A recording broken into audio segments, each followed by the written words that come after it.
Hello everyone. आज हम लोग आपके आने वाले एग्जाम के लिए इंपॉर्टेंट क्वेश्चन को डिस्कस करेंगे और ये क्वेश्चन होंगे हमारे पॉलिटी, हिस्ट्री और करंट अफेयर से रिलेटेड।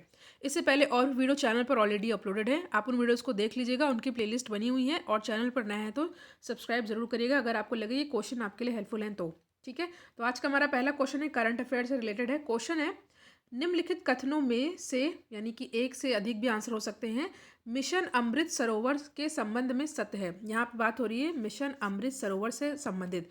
पहला कथन क्या दे रखा है? पहला दे रखा है कि प्रधानमंत्री नरेंद्र मोदी द्वारा इस अभियान का शुभारंभ 24 अप्रैल 2022 को किया गया था। और दूसरा दे रखा है कि पटवई, उत्तर प्रदेश, रामपुर में भारत के पहले अमृत सरोवर का उद्घाटन किया गया।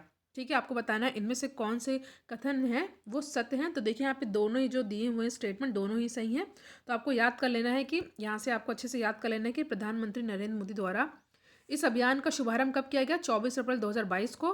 और जो है पहला अमृत सरोवर का उद्घाटन कहाँ पे किया गया? वो है पटवई, रामपुर, उत्तर प्रदेश में। ठीक है, तो यहाँ पे ऑप्शन नंबर सी हो जाएगा हमारा सही आंसर। किसी भी क्वेश्चन का आंसर अगर आपको आता है तो आप उसको कमेंट सेक्शन में अटेम्प्ट कर सकते हैं। नेक्स्ट क्वेश्चन है, प्रधानमंत्री नरेंद्र मोदी द्वारा हाल ही में भारत के किस राज्य में देश के पहले सामुदायिक रेडियो स्टेशन दूधवाणी का उद्घाटन किया गया? बहुत ही इंपॉर्टेंट क्वेश्चन है क्योंकि ऐसा ये भारत का पहला है सामुदायिक रेडियो स्टेशन। तो आपके लिए एग्जाम के लिए इंपॉर्टेंट हो जाता है। क्वेश्चन हम लोग फिर से पढ़ लेते हैं कि प्रधानमंत्री नरेंद्र मोदी द्वारा हाल ही में भारत के किस राज्य में देश के पहले सामुदायिक रेडियो स्टेशन, जिसका नाम क्या है, दूधवाणी, का उद्घाटन किया गया है? आपके सामने चार ऑप्शन दे रखा है। पहला है गुजरात, दूसरा है मध्य प्रदेश, तीसरा है राजस्थान और चौथा है महाराष्ट्र। तो जो यहाँ पे हमारा सही आंसर हो जाएगा वो हो जाएगा ऑप्शन नंबर ए, गुजरात। ठीक है, गुजरात की बात की जाए तो आपको पता है मूंगफली और कॉटन के उत्पादन में गुजरात का स्थान नंबर 1 पर आता है। ठीक है, महाराष्ट्र जो है काजू के उत्पादन में नंबर 1 पर है। ठीक है, और मध्य प्रदेश को भारत का सेंट्रल स्टेट यानी कि भारत का दिल कहा जाता है। तो यहाँ से आपको सारे फैक्ट याद कर लेने हैं। नेक्स्ट क्वेश्चन है आपके सामने, अरावली जैव विविधता पार्क को फरवरी 2022 में भारत का प्रथम OECM स्थल का दर्जा IUCN द्वारा प्रदान किया गया है। यह पार्क कहाँ पर अवस्थित है? ठीक है, तो जो यहाँ पे हमारा सही आंसर हो जाएगा वो हो जाएगा ऑप्शन नंबर ए, गुरुग्राम, जो कि कहाँ पर है, हरियाणा में है। ठीक है, option number 1 is the correct answer. ठीक है, बहुत इंपॉर्टेंट, याद कर लीजिएगा क्योंकि भारत का पहला OECM स्थल का दर्जा दिया गया है, किसके द्वारा दिया गया? IUCN के द्वारा। ठीक है, आपको पता है IUCN एक लिस्ट जारी करती है जिसको हम लोग रेड डेटा बुक लिस्ट कहते हैं। इसमें इंडेंजर्ड स्पीसीज की लिस्ट दी हुई होती है। ठीक है, red data book. Question important है। क्वेश्चन है, युद्धाभ्यास वज्र प्रहार के संबंध में निम्न कथनों में विचार करें और बताएं कि इनमें से कौन से कथन सत्य हैं। ठीक है, ध्यान से देखिएगा, वज्र प्रहार हमेशा एग्जाम में पूछा जाता है। ठीक है, तो क्या है ये? पहला दे रखा है कि इसका आयोजन भारत और अमेरिका के मध्य किया गया। ठीक है, वज्र प्रहार की बात हो रही है। दूसरा है, यह युद्धाभ्यास बकलो, जो कि हिमाचल प्रदेश में है, यहाँ पे संपन्न हुआ है। तो देखिए जो दोनों कथन दे रखे हैं ये दोनों ही सत्य हैं। ठीक है, तो युद्धाभ्यास वज्र प्रहार इंडिया और अमेरिका से रिलेटेड है और ये कहाँ पर हुआ है इस बार? हिमाचल प्रदेश में। तो ऑप्शन नंबर सी हो जाएगा यहाँ पे हमारा करेक्ट आंसर। वीडियो आपके लिए हेल्पफुल हो तो वीडियो को लाइक ज़रूर करें एंड शेयर भी कर सकते हैं आप। नेक्स्ट है, 3 दिवसीय अंतर्राष्ट्रीय साहित्यिक उत्सव। ठीक है, अंतर्राष्ट्रीय है, याद रखिएगा। उत्सव का नाम क्या है? उन्मेष, का आयोजन हाल ही में कहाँ पर किया गया? आपके सामने यहाँ पे चार ऑप्शन दे रखा है। शिमला, जो कि हिमाचल प्रदेश में है, मुंबई, जो कि महाराष्ट्र में है, पुणे महाराष्ट्र, देहरादून उत्तराखंड। तो जो 3 दिवसीय अंतर्राष्ट्रीय साहित्यिक उत्सव उन्मेष है उसका आयोजन शिमला, हिमाचल प्रदेश में किया गया है। तो जो सही आंसर है वो है option number A is the correct answer. Next है, इसके बाद हम लोग पॉलिटी और हिस्ट्री के भी क्वेश्चन को डिस्कस करेंगे। अभी करंट अफेयर के क्वेश्चन स्टार्ट है। नेक्स्ट है, हाल ही में प्रधानमंत्री नरेंद्र मोदी द्वारा भारत के निम्नलिखित में से किस एक शहर में अटल अटल ब्रिज का उद्घाटन किया गया? चार ऑप्शन आपके सामने देखा है, अहमदाबाद, वाराणसी, गांधीनगर या शिमला। तो जो किया गया है ये हो जाएगा हमारा सही आंसर अहमदाबाद में। ठीक है, Ahmedabad is the correct answer. ठीक है, किस शहर में अटल ब्रिज का उद्घाटन किया गया? अहमदाबाद। नेक्स्ट आपके सामने, शरणार्थियों की समस्याओं की दिशा में कार्य करने हेतु निम्नलिखित में से किस एक को हाल ही में यूनेस्को शांति पुरस्कार 2022 से सम्मानित किया गया? There is 4 option given. पहला दे रखा है आपका Denis Mukwege, Angela Merkel, Farida Ahmed या जुलियन लुसाम्ब। ठीक है, तो जो सही आंसर है ये है एंजेला मर्केल। ठीक है, option number B is the correct answer. ये क्वेश्चन बहुत इंपॉर्टेंट है, आने के चांसेस इसके पूरे पूरे हैं। क्वेश्चन है आपके सामने, हाल ही में जारी हेनले पासपोर्ट इंडेक्स 2022 के संबंध में निम्नलिखित कथनों पे आपको विचार करना है। पहला दे रखा है कि इस इंडेक्स में जापान शीर्ष स्थान पर है। देखिए हमेशा जापान ही रहता है नंबर 1 पे, तो ये बिल्कुल सही दे रखा है। ठीक है, दूसरा दे रखा है कि इस इंडेक्स में अंतिम स्थान पर यमन है। ठीक है, और तीसरा दे रखा है कि भारत मारतानिया एवं तजाकिस्तान के साथ संयुक्त रूप से 87 स्थान पर है। तो देखिए जो तीनों ही स्टेटमेंट है तीनों ही सही हैं, आपको याद कर लेना है। ये एग्जाम में अलग अलग स्टेटमेंट के रूप में पूछा जा सकता है और एक साथ भी मल्टीपल चॉइस क्वेश्चन के अंतर्गत आ सकता है। तो हेनले पासपोर्ट इंडेक्स 2022 में जापान नंबर 1 पर है, इंडिया की रैंक 87 है। इसके साथ साथ मारतानिया और तजाकिस्तान की भी रैंक 87 है। लास्ट में कौन है, इसमें है यमन। ठीक है, तो जो डी है यहाँ पे हमारा सही आंसर हो जाएगा। नेक्स्ट क्वेश्चन है, संघाई सहयोग संगठन, ठीक है, SCO द्वारा हाल ही में निम्नलिखित में से किस एक भारतीय शहर को वर्ष 2022-23 के लिए अपनी प्रथम सांस्कृतिक एवं पर्यटन राजधानी के रूप में घोषित किया। बहुत ही ज़्यादा इंपॉर्टेंट क्वेश्चन है ये, बहुत ही ज़्यादा। ये है Varanasi. Option number A is the correct answer. ठीक है, अगला क्वेश्चन आपके सामने कि राज्य विधान परिषद के संबंध में निम्नलिखित कथनों में से कौन सा कथन सत्य नहीं है। ठीक है, बताना है कि कौन सा कथन सत्य नहीं है। देखिए राज्यसभा के बारे में बताया जा रहा है यहाँ पे। देखिए संसद, जिसके बारे में आर्टिकल 89 में बताया गया है, इसमें 2 सदन होते हैं, एक होता है राज्यसभा, एक होता है लोकसभा। और इसमें जो है प्रेसिडेंट भी हिस्सा होते हैं। तो संसद के 3 पार्ट होते हैं, राज्यसभा, लोकसभा और प्रेसिडेंट। और संसद के बारे में आर्टिकल 89 में दे रखा है। और फिलहाल जो क्वेश्चन पूछा है वो राज्यसभा से संबंधित है, राज्य विधान परिषद से संबंधित है। तो आपको बताना है कि इसमें से कौन सा कथन एक सत्य नहीं है। तो पहला दे रखा है कि यह एक स्थायी सदन है, बिल्कुल सही, स्थायी सदन है। नेक्स्ट दे रखा है इसके 2/3 सदस्य प्रत्येक दूसरे वर्ष की समाप्ति पर अवकाश ग्रहण करते हैं। तो देखिए यही गलत दे रखा है, 2/3 नहीं होता, 1/3 होता है। ठीक है, तो फिलहाल आंसर तुम्हारा ऑप्शन बी हो गया है। साथ ही साथ आपको ये भी देख लेना है कि इनके सदस्यों का कार्यकाल 6 वर्ष तक का होता है। ठीक है, सही दे रखा है। और विधानसभा द्वारा संकल्प पारित करने के पश्चात संसद द्वारा इसे समाप्त किया जा सकता है। तो जो ये भी सही दे रखा है। तो जो ऑप्शन नंबर बी है ये इनकरेक्ट है और यही हमारा आंसर भी है। ठीक है, नेक्स्ट है कि निम्नलिखित समितियों में से किस एक ने पंचायती राज हेतु द्विस्तरीय प्रतिमान की संस्तुति की थी। ठीक है, 3 स्तरीय किसने की थी, ये की थी आपके जो है बलवंत राय मेहता ने, बट द्विस्तरीय पूछा है तो द्विस्तरीय अशोक मेहता ने किया था। ठीक है, तो option number C is the correct answer. Next है आपका, भारतीय संविधान के अनुच्छेद 17 और 18 द्वारा निम्नलिखित में से किस प्रकार की समानता प्राप्त करने का प्रयास किया गया है। पहला है धार्मिक समानता, दूसरा राजनैतिक समानता, तीसरा है सामाजिक या चौथा है आर्थिक। क्वेश्चन फिर से पढ़िए। क्वेश्चन है कि भारतीय संविधान इंडियन कॉन्स्टिट्यूशन के आर्टिकल 17 और 18 द्वारा किस प्रकार की इक्वालिटी प्राप्त करने का प्रयास किया गया है। तो ये किया गया सामाजिक समानता। ठीक है, सोशल इक्वालिटी। ठीक है, नेक्स्ट क्वेश्चन है, निम्नलिखित में से कौन सा एक कार्य भारत के सर्वोच्च न्यायालय द्वारा नहीं किया जा सकता या नहीं किया जाता है। क्वेश्चन फिर से पढ़ते हैं। निम्नलिखित में से कौन सा एक कार्य भारत के सुप्रीम कोर्ट, जिसके बारे में आर्टिकल 124 में बताया गया है, के द्वारा नहीं किया जाता है। पहला दे रखा है आपका यहाँ पे कि नागरिकों के मौलिक अधिकारों की रक्षा ये की जाती है। ठीक है, न्यायिक पुनरावलोकन ये भी किया जाता है। ठीक है, जुडिशियल रिव्यू की बात हो रही है, पुनरावलोकन। और तीसरा है कि दंडित कैदियों को क्षमादान करना। और चौथा दे रखा है राज्यों एवं केंद्र के मध्य उत्पन्न विवादों का निर्णय करना। तो जो सही आंसर है वो हो जाएगा ऑप्शन नंबर सी। ठीक है, पहला किया जाता है कि मौलिक अधिकारों की रक्षा करता है सुप्रीम कोर्ट। ठीक है, जुडिशियल रिव्यू भी करता है सुप्रीम कोर्ट। दंडित कैदियों का क्षमादान नहीं करता है। ठीक है, और राज्य और केंद्रों के मध्य जो उत्पन्न विवाद होते हैं उनका निर्णय भी करते हैं। तो C is the correct answer, याद कर लीजिएगा। सुप्रीम कोर्ट के बारे में आर्टिकल 124 में बताया गया है। नेक्स्ट है कि प्रो टेम स्पीकर के संबंध में निम्नलिखित कथनों में से कौन से सत्य हैं। पहला दे रखा है नवनिर्वाचित लोकसभा के वरिष्ठतम सदस्यों में से एक को समानतः प्रोटेम स्पीकर नियुक्त किया जाता है, बिल्कुल सही है। दूसरा है प्रोटेम स्पीकर नवनिर्वाचित सदस्यों को शपथ दिलवाता है, बिल्कुल सही है। तो सी इज द करेक्ट आंसर, दोनों ही सही है।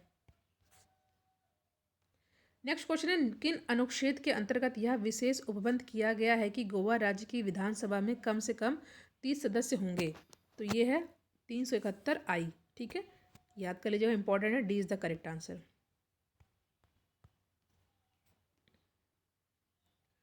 अगला क्वेश्चन है, निम्नलिखित में से किस अनुच्छेद के अंतर्गत लोकसभा में अनुसूचित जातियों अनुसूचित जनजातियों के लिए आरक्षण का प्रावधान है? तो यह जो है आर्टिकल 330। तो option number A is the correct answer. ठीक है, इंपॉर्टेंट है ये। नेक्स्ट क्वेश्चन है, निम्नलिखित में से कौन सा एक कार्य भारत के सर्वोच्च न्यायालय द्वारा नहीं किया जाता? अभी शायद मैंने इसको डिस्कस किया था। तो दंडित कैदियों को क्षमादान नहीं करते, तो C is the correct answer. अगला क्वेश्चन आपके सामने, वर्ष 1902 में टॉमस रैले की अध्यक्षता में एक विश्वविद्यालय आयोग गठित किया गया था, जिसमें भारतीय सदस्य के रूप में निम्नलिखित में से कौन सम्मिलित थे? ठीक है, यहाँ पे आपके सामने चार ऑप्शन दे रखा है, सैयद हुसैन बिलग्रामी, दूसरा है जस्टिस गुरुदास बनर्जी, तीसरा है दोनों, या चौथा है इनमें से कोई नहीं। तो जो इसका सही आंसर होगा, पहले तो क्वेश्चन को फिर से पढ़िए। वर्ष 1902 में टॉमस रैली की अध्यक्षता में एक विश्वविद्यालय आयोग गठित किया गया था, जिसमें भारतीय कौन थे? सैयद हुसैन बिलग्रामी भी थे, जस्टिस गुरुदास बनर्जी भी थे। तो C is the correct answer. Next है, निम्नलिखित में से किस अधिनियम द्वारा 7 वर्ष से कम उम्र के बच्चों के कारखाने में काम करने पर प्रतिबंध आरोपित किया गया है? 1881 कारखाना अधिनियम, 91 कारखाना अधिनियम, 11 कारखाना अधिनियम, या 1922 का कारखाना अधिनियम? तो किस अधिनियम द्वारा 7 वर्ष से कम उम्र के बच्चों को कारखाने में काम करने पर प्रतिबंध है? तो ये हो जाएगा आपका ऑप्शन नंबर ए, 1881 का कारखाना अधिनियम। ठीक है, नेक्स्ट क्वेश्चन इज, संसद के 2 सत्रों के बीच 6 माह से अधिक का अंतराल नहीं हो सकता है। ठीक है, यह भारतीय संविधान के किस अनुच्छेद से संबंधित है? बहुत ही इंपॉर्टेंट क्वेश्चन है, और ये आर्टिकल 85। ठीक है, और संसद के बारे में आर्टिकल 89। 3 घटक होते हैं, Rajya Sabha, Lok Sabha and president. Next, Rajya Sabha अनुच्छेद 312 के अंतर्गत अखिल भारतीय सेवा का सृजन कर सकती है। तो जो सही आंसर 2/3 बहुमत के द्वारा। ठीक है, तो C is the correct answer. अगला क्वेश्चन, निम्नलिखित में से किस एक अनुच्छेद के अंतर्गत केंद्रीय प्रशासनिक अधिकरण के निर्णयों को भारत के सर्वोच्च न्यायालय में चुनौती दी जा सकती है? तो बहुत ही इंपॉर्टेंट क्वेश्चन है ये, ध्यान दीजिएगा। तो जो यहाँ पे हमारा सही आंसर है, क्वेश्चन है कि किस अनुच्छेद के अंतर्गत केंद्रीय प्रशासनिक अधिकरण के निर्णयों को भारत के सुप्रीम कोर्ट में चुनौती दी जा सकती है? तो ये हो जाएगा अनुच्छेद 323 का के अंतर्गत। ठीक है, तो option number A is the correct answer. और जो यहाँ पे दे रखा है 243 गा है, इसमें क्या है कि इसमें पंचायतों की संरचना से संबंधित प्रावधान दिए गए हैं। ठीक है, और 343 आपको पता है किस बारे में? राजभाषा से संबंधित है, संघ की राजभाषा से संबंधित प्रावधान है। ये सभी आपको अच्छे से याद कर लेना है। ठीक है, ये अभी मैंने डिस्कस किया, ये हो जाएगा, रिपीट हो गया क्वेश्चन। ठीक है, 7 वर्ष से कम कारखाने में बच्चे काम नहीं करेंगे, 1881 का कारखाना अधिनियम। नेक्स्ट है आपको मैच दी कॉलम है। ठीक है, मैच दी कॉलम में आपको बताना है। पहले तो दे रखा है यहाँ पे संगठन, दूसरा दे रखा है संस्थापक कौन है। तो पहले आपको दे रखा है कि इंडिया होम रूल सोसाइटी के संस्थापक कौन थे, पेरिस इंडियन सोसाइटी के कौन थे, यूनाइटेड इंडिया हाउस के कौन थे, हिंद एसोसिएशन ऑफ अमेरिका के कौन थे। तो इंडियन होम रूल सोसाइटी के संस्थापक थे Shyamji Krishna Verma, Paris Indian society के थे मैडम कामा, यूनाइटेड इंडिया हाउस के थे तारक नाथ दास, हिंद एसोसिएशन ऑफ अमेरिका के थे सोहन सिंह भागमती, ऑलरेडी मैच्ड है। ठीक है, तो यहाँ पे ए हो जाएगा हमारा सही आंसर। नेक्स्ट इंपॉर्टेंट है, उदासी संप्रदाय की स्थापना निम्न में से किस संत ने की थी? श्रीचंद, निरंजन, चंडीदास, या जयनाथ? तो उदासी संप्रदाय की स्थापना किसने की थी? तो ये की थी, किसके द्वारा की गई थी? की गई थी श्रीचंद जी के द्वारा। तो ऑप्शन नंबर ए हमारा सही आंसर। नेक्स्ट है, निम्नलिखित में से किस संस्था का पूर्व नाम अखिल भारतीय अस्पृश्यता विरोधी लीग था? ठीक है, क्वेश्चन फिर से पढ़ते हैं, निम्नलिखित में से किस संस्था का पूर्व नाम अखिल भारतीय अस्पृश्यता विरोधी लीग था? सबसे पहले आपको जानना चाहिए कि अस्पृश्यता यानी कि अनटचेबिलिटी का आर्टिकल 17 में बताया गया है। ठीक है, और जो क्वेश्चन है हमारा वो हो जाएगा हमारा हरिजन सेवक संघ। ठीक है, तो C is the correct answer. Next है, निम्न कथन पर विचार करिए आप। ठीक है, और फिर बताइए कौन सा किससे संबंधित है। ये कथन क्या क्या दे रखा है? कथन दे रखा है कि ये तुर्की भाषा में प्रवीण था, इसे जहांगीर ने 400 मनसब प्रदान किया था। इसे इंग्लिश खां अथवा फिरंगी खां की उपाधि प्राप्त हुई। ये कौन है? फिंच हैं, हॉकिंस हैं, मिल्डन हॉल हैं या सर टॉमस रो हैं? तुर्की भाषा में कौन निपुण था? 400 मनसब दिए थे जहांगीर ने। इंग्लिश खां कहते थे, फिरंगी खां कहते थे। ये हैं sir Thomas Roe is the correct answer. D is the correct answer. Next, Rajya Sabha अनुच्छेद 312 के अंतर्गत अखिल भारतीय सेवा का सृजन कर सकती है। कौन कर सकती हैं? 4 ऑप्शन आपके सामने दे रखा है। 1/3 बहुमत, साधारण बहुमत, 2/3 बहुमत, आधे सदस्यों के बहुमत द्वारा। ये क्वेश्चन का आंसर आपको कमेंट सेक्शन दीजिए, ठीक है। इस क्वेश्चन को आपको कमेंट सेक्शन में बताना है, आसान है। नेक्स्ट है, दिसंबर 2021 में निम्नलिखित में से किस देश ने न्यू डेवलपमेंट बैंक के 64 सदस्य के रूप में सदस्यता ग्रहण की? मिस्र, पराग्वे, सऊदी अरब, अर्जेंटीना। मोस्ट इंपॉर्टेंट क्वेश्चन है। अर्जेंटीना ने देखिए वर्ल्ड कप जीता है, फीफा वर्ल्ड कप, जो कि कतर में हुआ था। जो क्वेश्चन है, दिसंबर 2021 में निम्नलिखित में से किस देश ने न्यू डेवलपमेंट बैंक के 64 सदस्य के रूप में सदस्यता ली है? तो यह है मिस्र, ठीक है। नेक्स्ट क्वेश्चन इज कि संगम साहित्य में कावेरी पत्तनम का संबंध किससे है? पांड्य से, चेरों से, राष्ट्रकूट, चोलों से। क्वेश्चन इज अगेन, संगम साहित्य में कावेरी पत्तनम का संबंध किससे है? तो उनका संबंध है किससे? चोलों से। C is the correct answer. Next question है, सुप्रसिद्ध भक्ति कवि गोस्वामी तुलसीदास निम्न में से किस शासक के समकालीन नहीं थे? अकबर, बाबर, जहांगीर या उपयुक्त में से कोई नहीं, ठीक है।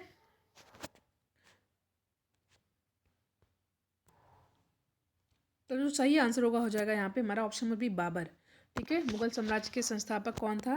बाबर ही था। और सुप्रसिद्ध भक्त कवि गोस्वामी तुलसीदास निम्न में से किस शासक के समकालीन नहीं थे? Babur. B is the correct answer. अगला क्वेश्चन है, निम्नलिखित में से कौन सा एक देश गेहूं की उच्चतम उत्पादकता में प्रथम स्थान रखता है? तो ये है चीन, China. Option number is the correct answer. और चाइना की राजधानी क्या है? चाइना की राजधानी है बीजिंग, ठीक है। तो यहाँ पे ए हो जाएगा हमारा सही आंसर। गेहूं की उच्चतम उत्पादकता चीन ही रखता है। नेक्स्ट, निम्नलिखित सल्तनत कालीन शासकों में से किस एक के राज्यारोहण के साथ ही सल्तनत काल के साम्राज्यवादी युग का आरंभ माना जाता है? अलाउद्दीन खिलजी, बलबन, नसरुद्दीन महमूद, मोहम्मद बिन तुगलक। क्वेश्चन फिर से पढ़ते हैं। निम्नलिखित सल्तनत कालीन शासकों में से किस एक के राज्यारोहण के साथ ही सल्तनत काल के साम्राज्यवादी युग का आरंभ माना जाता है? अलाउद्दीन खिलजी, ठीक है। ए इज द करेक्ट आंसर। ये अभी हम लोगों ने डिस्कस किया था, ठीक है। सारे क्वेश्चन रिपीट हो गए हैं। संघाई सहयोग संगठन द्वारा हाल ही में निम्नलिखित में से किस एक भारतीय शहर को 2022-23 के लिए अपनी प्रथम सांस्कृतिक एवं पर्यटन राजधानी के रूप में? वाराणसी, ठीक है। तो यहाँ पे हमने 25 से 30 क्वेश्चन को डिस्कस किया है। जो क्वेश्चन मैंने आपसे पूछा उसका आंसर आपको कमेंट सेक्शन में जरूर दीजिएगा। वीडियो आपके लिए हेल्पफुल हो तो वीडियो को लाइक शेयर जरूर करें। Thank you.